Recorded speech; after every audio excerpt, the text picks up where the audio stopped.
So this is a 1978 Baretta 38 moped. It's 50 cc's, 30 miles an hour, stock from the factory. Starting clutch for starting the bike only. The rear brake.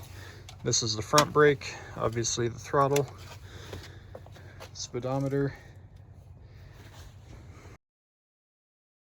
One thing unique to the Barettas is they have a little trunk right here. You can keep all your paperwork in.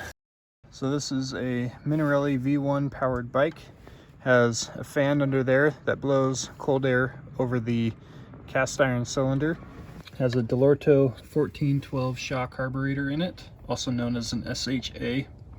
It's a click choke, so you push it down, you come up here, pull on the throttle, and at full throttle, it'll click off. There are a lot of dealers who cut this right here to make it easier to get the floorboards off. Also note that this one has a different air filter than stock. Typically it kind of hangs down to about right here. It's plastic, kind of curves over.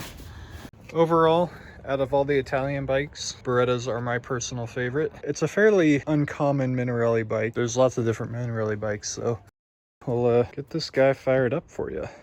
Always be sure that you mix in your 2-stroke oil before operating. So pre-start procedures are 1, turn the fuel valve on, turn engine to run, and click the choke on. After that, should be able to start it right up.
So if you enjoyed this video, please like it and subscribe to my channel. I'll have a lot more videos coming out featuring these mopeds behind me and maybe even a couple of the other projects. Anyway, till next time.